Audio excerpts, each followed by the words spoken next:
Starting से नहीं आए, हो गया था स्टार्टिंग में भी कनेक्ट हो गया था, फिर मैंने 2-3 बार डिस्कनेक्ट करके वापस किया ना। बिना बच्चे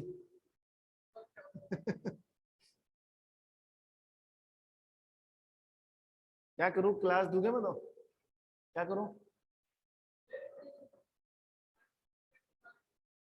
फिर भी वीडियो तो रिकॉर्ड होगा ना, मैं तो क्लास में था ना।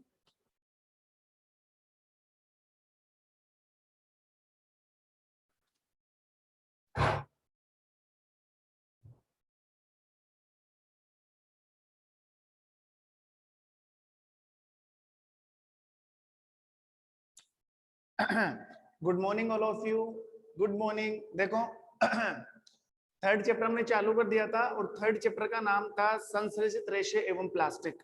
संश्लेषित रेशे एवं प्लास्टिक मतलब हमें इस चैप्टर के बाद, इस चैप्टर में हमें क्या पढ़ना है, संश्लेषित रेशों के बारे में पढ़ना है और उसमें एक पोर्शन है प्लास्टिक का। तो ये चैप्टर मैंने चालू कर दिया था, संश्लेषित रेशे क्या होते हैं, उनका मतलब क्या होता है, संश्लेषित रेशे कैसे बनाए जाते हैं, संश्लेषित रेशों में एकलक क्या है, बहुलक क्या है, ये सारी जानकारी हम इससे पहले वाली क्लास में ले चुके हैं। ये सारी जानकारी मिल चुकी है आपको, ठीक है। और संश्लेषित, इससे पहले वाले वीडियो की मैं बात करूं जो हमने इससे पहले कवर किया था, इससे पहले वाले वीडियो में मैंने संश्लेषित रेशों के प्रकारों के बारे में पढ़ाना स्टार्ट कर दिया था, जिसमें पहला टाइप हमने पढ़ लिया था और पहले टाइप का नाम था रेयोन। पहले टाइप का नाम क्या था, रेयोन। देखो संश्लेषित रेशे कितने प्रकार के पढ़ने हैं आपको, रेयोन पढ़ना है, नाइलॉन पढ़ना है, एक्रिलिक पढ़ना है एंड पॉलिस्टर पढ़ना है। 4 टाइप के संश्लेषित रेशे पढ़ोगे, उसके बाद हम क्रॉस करेंगे किसके अंदर, प्लास्टिक के अंदर, ठीक है। तो मैं एक बार देखो, और मैंने ये भी कहा था कि हर हर संश्लेषित रेशे के लिए आपको 3 चीज पढ़नी है। जैसे संश्लेषित रेशा कैसे बनाया जाता है, संश्लेषित रेशे के बनाने की विधि, दूसरा पॉइंट संश्लेषित रेशों के गुणधर्म, तीसरा पॉइंट संश्लेषित रेशों के उपयोग। जैसे मान लो सबसे पहले मैंने रेयोन स्टार्ट कर दिया था, तो रेयोन के बनाने की विधि, रेयोन के गुणधर्म और रेयोन के उपयोग। तो रेयोन के बनाने की विधि मैंने बता दी थी तुम्हें, फिर भी एक बार रिवाइज कर देता हूं। देखो ध्यान देना, नंबर 1 पर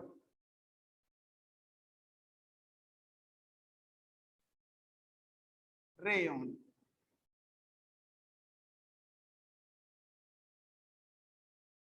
पहला जो संश्लेषित रेशा है क्या नाम है उसका, रेयोन। अब रेयोन एक प्रकार का संश्लेषित रेशा है और कैसे बनाया जाता है, तो एक बार मैं वापस रिवाइज कर देता हूं। देखो रेयोन को बनाने के लिए हमें सबसे पहले चाहिए सेल्यूलोज की लुगदी। सेल्यूलोज की लुगदी, सेल्यूलोज की लुगदी में हमें मिलाना पड़ेगा कास्टिक सोडा और उसमें ऊपर से CS2 यानी कि कार्बन डाइसल्फाइड गैस क्या करनी पड़ेगी, प्रवाहित करनी पड़ेगी, कार्बन डाइऑक्साइड गैस प्रवाहित करनी पड़ेगी। जैसे ही cellulose plus caustic soda NaOH plus CS2 जब तीनों मिल जाएंगे तो तीनों के मिश्रण को क्या बोला जाता है, तीनों के मिश्रण को बोला जाता है विस्कोस। विस्कोस एक प्रकार का पदार्थ है जो कैसा होता है, शहद जितना गाढ़ा। कैसा होता है, शहद जितना गाढ़ा पदार्थ है। अब ये जो विस्कोस बना है ना, विस्कोस, इस विस्कोस में हमें तनु सल्फ्यूरिक अम्ल यानी कि एस्ट्रोसोबोर अम्ल मिलाना है। जैसे ही विस्कोस और सल्फ्यूरिक अम्ल मिलेगा हमें कौन सा रेशा मिल जाएगा, रेयोन। रेयोन का निर्माण हो जाएगा। तो ये बनाने की विधि तो हम पहले वाले चैप्टर में भी कर चुके हैं, इससे पहले वाले चैप्टर में भी पढ़ चुके हैं। अब हमें ये देखना है रेयोन के, पहले रेयोन के गुणधर्म, रेयोन के गुणधर्म ध्यान देना। सबसे पहले पढ़ना है रेयोन के गुणधर्म। देखो गुणधर्म का मतलब क्या है, गुणधर्म का मतलब है आप कोई भी संश्लेषित रेशा पढ़ने जा रहे हो और संश्लेषित रेशों में गुणधर्मों से मतलब ये है कि उसमें क्या क्वालिटी होती है, वो कितना चमकदार है, वो कितना मजबूत है, वो कितना टिकाऊ है, वो कितना महंगा है। ये सारी चीजें हम किस में पढ़ते हैं, ये सारी चीजें पढ़ी जाती है किसके अंदर, गुणधर्म के अंदर। तो पहला पॉइंट गुणधर्म के लिए, रेयोन के लिए पहला पॉइंट ये है कि रेयोन का रेशा, पहला पॉइंट है रेयोन का रेशा चमकदार होता है। चमकदार इसलिए होता है क्योंकि इसको हम कृत्रिम रेशम बोलते हैं। मैंने बताया था पिछले वीडियो के अंदर, इसको क्या बोला जाता है, कृत्रिम रेशम। इसको कृत्रिम रेशम कहा जाता है। ठीक है, तो रेयन का रेशा कैसा होता है? चमकदार। ठीक है, पहला पॉइंट हो गया। सेकंड पॉइंट ये है कि रेयन का रेशा मजबूत होता है, मजबूत, स्ट्रॉन्ग। थर्ड पॉइंट है रेयन का रेशा, तीसरा पॉइंट है जो रेयन का रेशा है वो प्रत्यास्थ होता है। चौथा पॉइंट, रेयन का रेशा टिकाऊ होता है, टिकाऊ होता है। पांचवा पॉइंट, रेयन का रेशा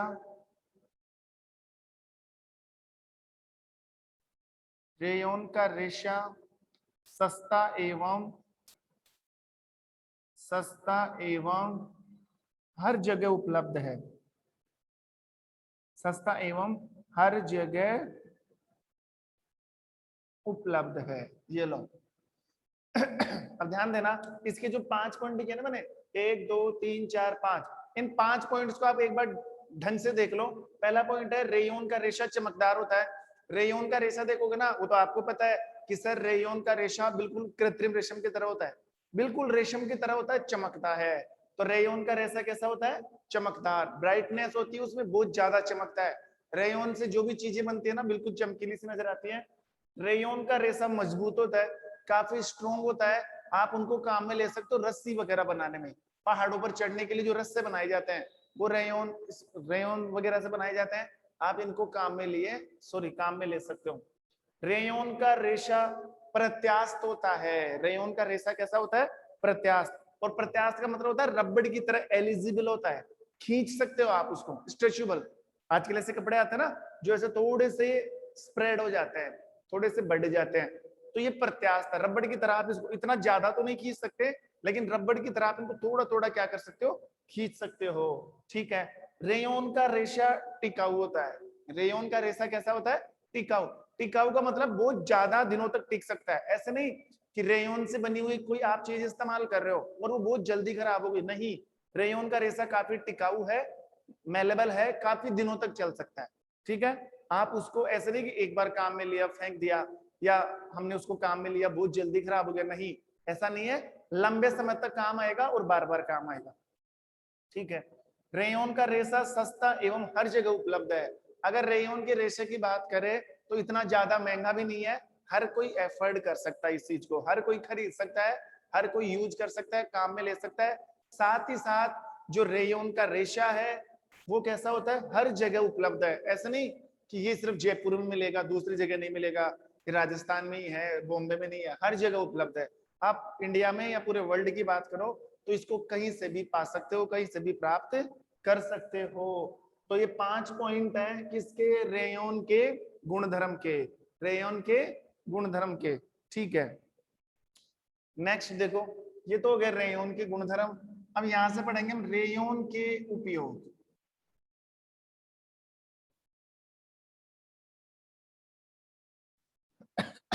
रेयन के उपयोग, अब ध्यान देना। पहला पॉइंट, रेयन को आप किस काम में ले सकते हो उपयोग? एक तो रेयन से, देखो, रेयन एवं कपास को मिलाओगे, रेयन एवं कपास को मिलाकर, रेयन आप जान ही चुके हो, कपास जानते हो ना, कपास एक प्राकृतिक रेशा है। कपास कैसा रेशा है? प्राकृतिक रेशा है, जिसको हम रुई बोलते हैं, रुई। तो रेयन और कपास को मिलाकर बेडशीट एवं चद्दरें बनाई जाती है। बेडशीट एवं चद्दरें बनाई जाती है। चद्दरें आती है ना, ओढ़ने के लिए चद्दर आती है, और बेड पर बिछाने वाली जो बेडशीट होती है, तो बेडशीट और चद्दरें दोनों किससे तैयार की जाती है? रेयन और कपास से। अकेले रेयन से नहीं, रेयन के साथ आपको मिक्स करना पड़ेगा किसको? कपास को। तो रेयन और कपास को मिलाकर क्या बनाई जाती है? बेडशीट और चद्दर, बेडशीट और चद्दरें। ठीक है, पॉइंट नंबर 2, पॉइंट नंबर 2।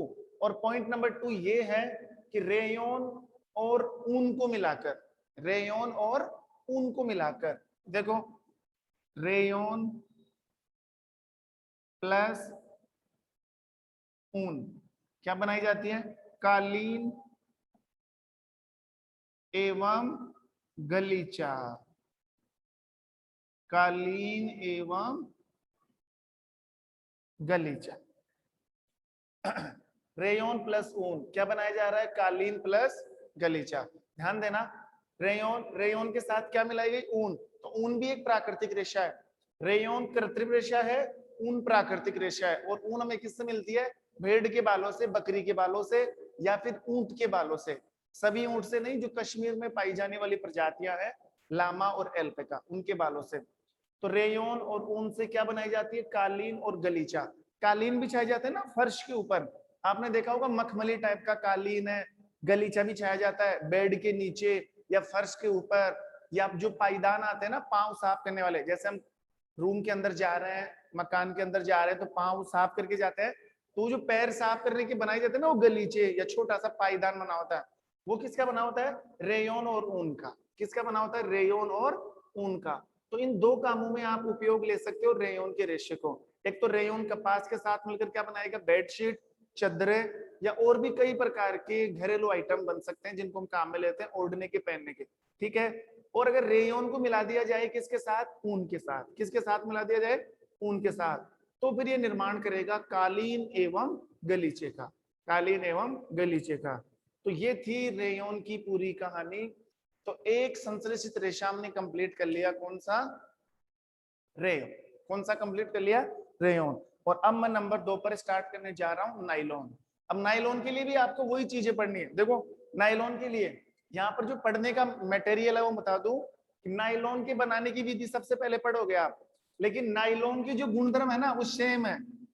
जो गुणधर्म रेयोन के हैं वो गुणधर्म नाइलॉन के हैं, तो आपको गुणधर्म पढ़ने ही नहीं है। गुणधर्म आप एक के याद कर लो रेयोन के, ये सारे गुणधर्म आपको किसमें मिलेंगे, नाइलॉन में भी, एक्रिलिक में भी और पॉलिस्टर के अंदर भी, ठीक है। तो गुणधर्म आपको नहीं देखना, आपको बनाने की विधि और उपयोग देखना है। बनाने की विधि और उपयोग अलग अलग होते हैं, ठीक है। देखो एक बार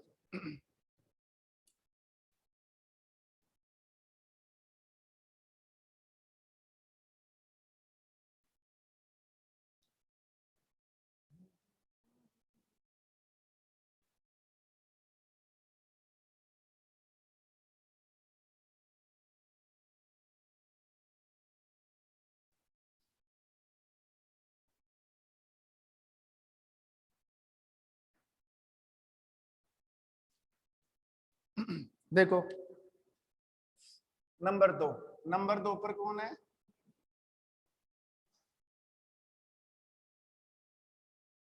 नाइलॉन 66, नाइलॉन 66, हिंदी में भी इसको क्या बोलेंगे, नाइलॉन 66। अब देखो नाइलॉन दूसरा संश्लेषित रेशा है, तो सबसे पहले तो मैं ये कंक्लूजन दूर कर दूं कि नाइलॉन के आगे 66 का क्या मतलब है, ये 66 क्यों लिखा हुआ है। तो ध्यान देना, नाइलॉन एक संश्लेषित रेशा है और संश्लेषित रेशे बनते हैं केमिकल से। ये आपको पहले पता है, भली बात आप इस चीज को जानते हो कि सर जो सिंथेटिक फाइबर होते हैं, जो संश्लेषित रेशे होते हैं ना, वो कच्ची सामग्री से तैयार होते हैं, वो केमिकल से तैयार होते हैं। तो नाइलॉन के अंदर ये जो 6 लग रहे हैं ना, इसका क्या मतलब है, इसका मतलब ये है कि नाइलॉन के अंदर जो केमिकल आ रहे हैं, नाइलॉन जिनसे बन रहा है, उनके अंदर 6 कार्बन वाले यौगिकों का इस्तेमाल हुआ है। यानी कि देखो नाइलॉन को बनाने के लिए 2 केमिकलों की जरूरत पड़ी। एक केमिकल का नाम है हेक्सामेथिल डाइएमीन, हेक्सामेथिल डाइएमीन, और एक है एडीपी कम्ल। एक कौन सा है, एडीपी कम्ल। दोनों केमिकल है, आपको ज्यादा दिमाग में लगाना, हेक्सामेथिल डाइएमीन और एक एडीपी अम्ल। अब ये दोनों जो है ना, ये 6 कार्बन कंपाउंड के हैं। एडीपी अम्ल भी 6 कार्बन से बना हुआ है और हेक्सामेथिल डाइएमीन भी 6 कार्बन से बना हुआ है। तो नाइलॉन को बनाने में जो कच्ची सामग्री है, नाइलॉन को बनाने में जो केमिकल काम में लिए जा रहे हैं, वो दोनों 6 कार्बन वाले हैं, इसलिए नाइलॉन के आगे 66 लगा दिया। क्या लगा दिया, नाइलॉन 66। अब देखो, अब नाइलॉन के बनाने की विधि, .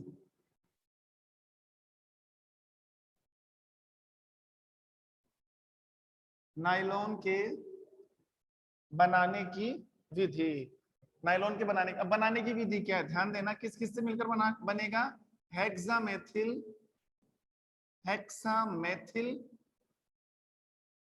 डाईएमीन, हेक्सामेथिल डाईएमीन प्लस हेक्सामेथिल डाईएमीन प्लस एडिपिक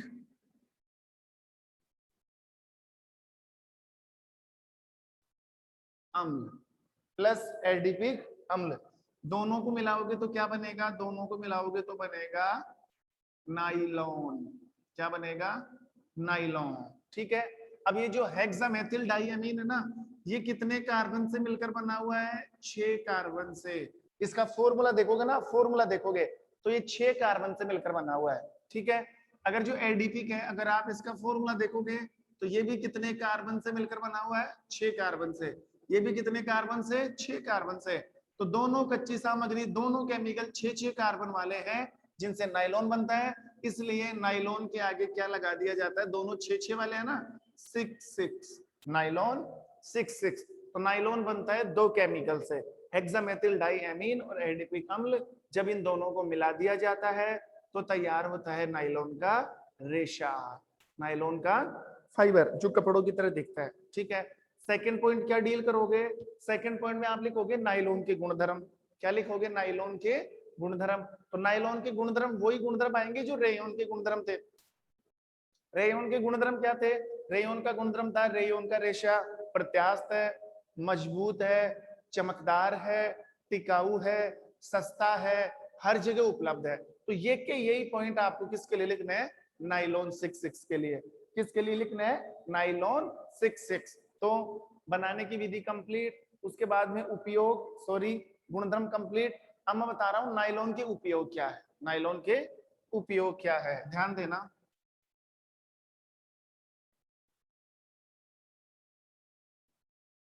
नाइलॉन के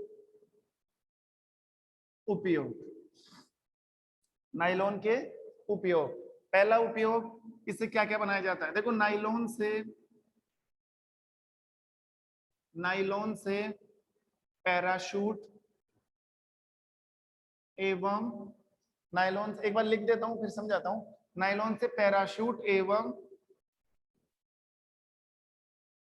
पहाड़ों पर चढ़ने वाले, नाइलॉन से पैराशूट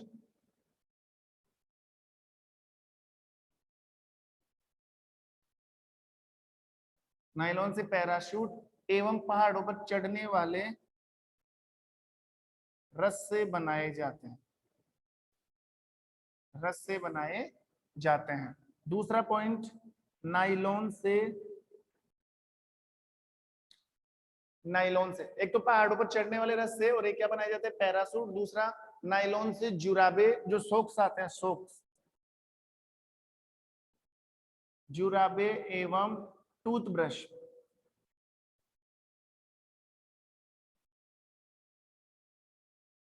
टूथब्रश, या अगर बात करें स्लीपिंग बैग,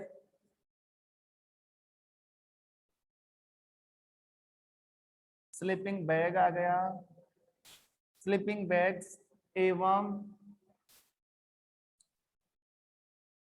कारों के सीट कवर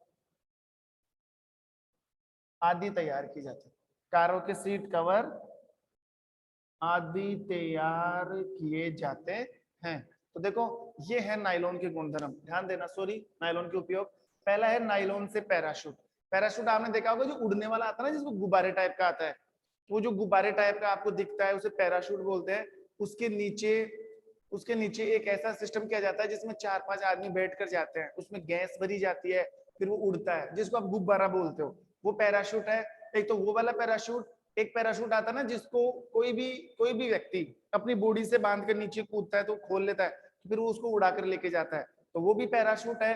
तो वो जो पैराशूट का कपड़ा है या फिर वो जो पैराशूट का जो रस्सा है, जो रस्सी है, वो किससे बना होता है, नाइलॉन से। तो नाइलॉन से एक तो क्या बनता है, पैराशूट, और एक पहाड़ों पर चढ़ने वाले रस्से। आपने देखा होगा कई प्रकार के पर्वतारोही या कई पर्वतारोही पहाड़ों पर चढ़ते हैं रस्सों से, पहाड़ों पर चढ़ते हैं, वो क्या करते हैं, रस्से से एक टाइप की नुकीली चीज बांध कर ऐसे फेंकते हैं, वो किसी पत्थर में जाके फंस जाती है और फिर उस रस्से को पकड़ पकड़ के वो ऊपर चढ़ते हैं। तो आप सोचो अगर वो पहाड़ों पर चढ़ रहे हैं तो फिर वो रस्सा कितना मजबूत होना चाहिए। तो रस्सा काफी मजबूत होना चाहिए क्योंकि उनके लटक कर चढ़ते हैं, अगर वो टूट जाएंगे तो सीधा नीचे आके गिरेंगे हम। इसलिए ये ध्यान दोगे आप कि नाइलॉन से तो पैरासूट बनता है और एक पहाड़ों पर चढ़ने वाले रस्से बनाए जाते हैं। तो ये रस्से काफी मजबूत होने चाहिए क्योंकि पहाड़ों की ऊंचाई बहुत ज्यादा होती है, तो काफी मजबूत होने चाहिए। ठीक है, दूसरा देखो, नाइलॉन से जुराबे, नाइलॉन से जुराबे एवं टूथब्रश। जुराब का मतलब सॉक्स, तो सॉक्स बनाने में भी किसका इस्तेमाल हो रहा है, सॉक्स बनाने में नाइलॉन का इस्तेमाल हो रहा है। दूसरी बात, नाइलॉन से क्या बनाई जा रही है, टूथब्रश। नाइलॉन से क्या बनाई जा रही है, टूथब्रश। अब टूथब्रश कौन सी, टूथ जो हम दांत साफ करते हैं ना वो, लेकिन ध्यान रखना उसका जो हैंडल होता है ना वो तो प्लास्टिक का बना होता है। तो टूथब्रश के जो दांते आते हैं ना, जो हमारे दांत साफ करते हैं, जो ऊपर निकले होते हैं ब्रश की तरह, वो जो दांते हैं जो जिनसे दांत साफ, एक तो हैंडल जिसको हाथ से पकड़ते हो, एक जिससे दांत साफ करते हो। तो दांत साफ करने वाले वो जो ऐसे निकले रहते हैं स्ट्राइप्स टाइप के दांते, उनको क्या बोला जाता है, सॉरी, वो किससे बने होते हैं, नाइलॉन से। वो किससे बने होते हैं, नाइलॉन से। और नाइलॉन से और क्या बनता है, स्लीपिंग बैग्स। आपने देखा होगा स्लीपिंग बैग भी आते हैं। ठीक है, जो जैसे मान लो हम कहीं पर घूमने जाते हैं, कहीं पहाड़ों पर घूमने जाते हैं, कहीं रेगिस्तान में घूमने जाते हैं, तो सोने के लिए जो स्लीपिंग बैग है, वो बड़े बड़े स्लीपिंग बैग होते हैं, उनके अंदर जाकर हम आराम से क्या कर सकते हैं, सो सकते हैं। वो जो स्लीपिंग बैग्स है वो किससे तैयार होते हैं, नाइलॉन से। नेक्स्ट, इससे कारों के सीट कवर, कार आती ना, कार की जो सीट है, तो सीट के ऊपर जो सीट कवर चढ़ाए जाते हैं, हैंडल होता है, हैंडल के ऊपर जो हैंडल कवर चढ़ाया जाता है। ठीक है, कार का जो डेस्कटॉप है उस पर भी एक कवरिंग की जाती है। तो वो सब चीजें किससे बनी होती है, नाइलॉन से बनी होती है। तो ये हमने नाइलॉन के बारे में पढ़ लिया, एक बार फिर से रिवाइज कर देता हूँ। नाइलॉन के बनाने की विधि, दो टाइप के केमिकल काम में आ रहे हैं, दोनों केमिकल 6 कार्बन से बने हुए हैं। Hexamethylene diamine plus adipic acid is equal to nylon 66 fibre, दोनों मिलकर क्या बनाते हैं, नाइलॉन 66। ठीक है, नेक्स्ट, नाइलॉन के उपयोग, नाइलॉन से पैराशूट, उड़ने वाला पैराशूट। दूसरा, नाइलॉन से पहाड़ों पर चढ़ने वाले रस्से। मान लो बहुत ऊंचा पहाड़ है जिस पर चढ़ना है, तो फिर रस्से से एक बात है ना, जिसको हम ऐसे बोल सकते हैं खूंटी टाइप की, जिसको फेंका जाता है, जिसके 3 मुंह निकले तो फंस जाता है, उसको पकड़ पकड़ के चढ़ते हैं। तो पकड़ कर चढ़ रहे हैं, इसका मतलब काफी ऊंची हाइट कवर कर रहे हैं। तो रस्सा काफी मजबूत होना चाहिए, गलती से भी रस्सा टूट गया तो हम मिलेंगे भी नहीं फिर नीचे। ठीक है, तो इससे पैराशूट और पहाड़ों पर चढ़ने वाले क्या बनाए जाते हैं, रस्से बनाए जाते हैं। नाइलॉन से जुराबे, नाइलॉन से जुराबे बनाई जाती है, टूथब्रश बनाए जाते हैं, स्लीपिंग बैग्स बनाए जाते हैं, कारों के सीट कवर और हैंडल के सीट कवर तैयार किए जाते हैं। तो हमने 2 रेशे कंप्लीट कर लिए, एक नाइलॉन एक रे, एक तो नाइलॉन और दूसरा कौन सा हो गया, रेयन। ठीक है, तो 2 फाइबर हमने तैयार किए हैं। अब 2 रेशे और बच रहे हैं। अब 2 रेशे कौन से हैं, एक तो है प्लास्टिक, एक सॉरी एक तो है पॉलिस्टर। एक तो कौन सा है, पॉलिस्टर, और एक है ओरलॉन, या ओरलॉन का दूसरा नाम है एक्रिलिक। तो पॉलिस्टर और ओरलॉन के बारे में हम नेक्स्ट क्लास में डिस्कशन करेंगे। तो ओरलॉन और पॉलिस्टर, तो जैसे ही दोनों टॉपिक पूरे होंगे फिर हम इसी चैप्टर के सेकंड पोर्शन में जाएंगे, और इसी चैप्टर का सेकंड पोर्शन कौन सा है, प्लास्टिक। कौन सा, प्लास्टिक। तो ये जितना भी डिस्कशन है चैप्टर का, जितना भी रिमेनिंग पार्ट है, वो हम नेक्स्ट वीडियो में क्लियर करेंगे। फिलहाल आज के लिए आपके लिए काफी है। तो 2 चीजें हमने कंफर्म किया है, एक रेयन एक नाइलॉन, एक रेयन और एक नाइलॉन, इनके बनाने की विधि, इनके गुणधर्म, इनके उपयोग। एक चीज का ध्यान रखना, गुणधर्म सबके समान है, गुणधर्म आपको एक के लिए ही पढ़ना पड़ेगा। नाइलॉन के लिए रेयन के लिए गुणधर्म पढ़ लिया आपने, नाइलॉन में गुणधर्म पढ़ने की आवश्यकता नहीं है, पॉलिस्टर में गुणधर्म पढ़ने की आवश्यकता नहीं है। एक्रिलिक, और एक्रिलिक का दूसरा नाम है ओरलॉन। एक्रिलिक का दूसरा नाम क्या है, ओरलॉन। तो एक्रिलिक और ओरलॉन के लिए भी आपको गुणधर्म पढ़ने की आवश्यकता नहीं है। तो जो 2 संश्लेषित रेशे बच गए ना, पॉलिस्टर और एक्रिलिक, वो हम डील करेंगे, कंफर्म करेंगे नेक्स्ट क्लास में। तब तक के लिए thank you, have a nice day बेटा।